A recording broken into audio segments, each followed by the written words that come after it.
Okay, so I wanted to talk a bit about this Spanish streamer named Kelton who's running around Japan and has gone viral for all the wrong reasons because of his IRL streams where he apparently hit an elder Japanese man on a train during his live stream. So this is the first clip, which you see. This is somebody that is trying to give context to the situation.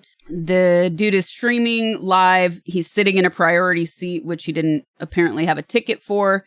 He's being loud, obnoxious, and filming everything.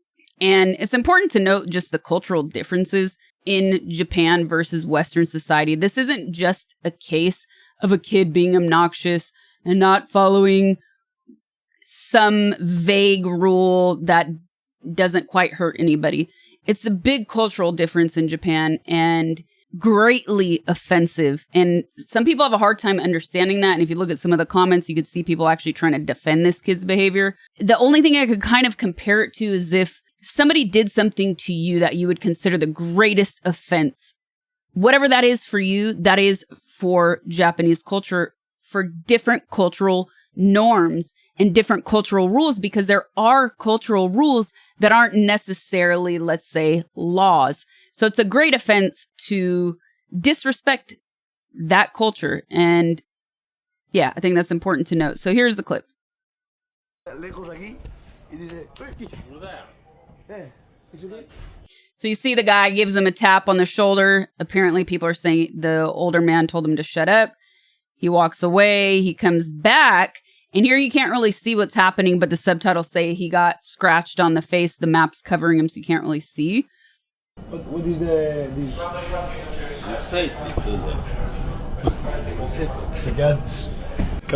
Doesn't really look like a scratch. I mean, even though it's covered, it just looks like he's like tapping him, giving him little taps. That's the clip for context, but this is the one that went viral because the guy comes back at another point. This is the next interaction.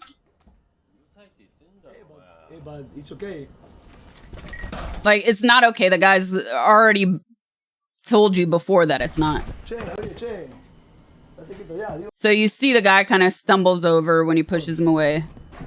And then he gets bolder right there. Like, it could have and should have been left alone. Neither of them should have been touching each other, but it could have and should have been left alone right there. Instead, he almost looks emboldened, like, oh, that felt good. Let me push him again. It's really weird. You didn't need to use that much strength especially on an elder. And let's be real, the guy also looks like he's a little, or more than a little tipsy as well. Hey, stop, bro. Don't touch me, bro. So, okay. And basically that's the clip. That is what has gone viral. But it gets worse than that because now people are coming out saying that's not all he did. He was harassing this woman here who was really wasted. And she's saying things like talking about her boyfriend. And then she sees somebody off the side of the camera and she's saying, hey, it's my friend. So she's pulling out all the stops to say, like, in between words, leave me alone. She doesn't want to be sitting next to this kid. She doesn't want to be bothered by him.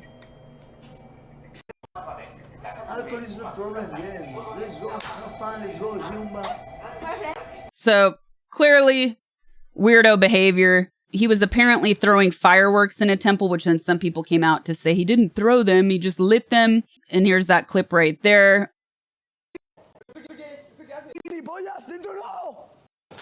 I mean, it's on the floor. Throw, lighting. In any case, why are you doing this?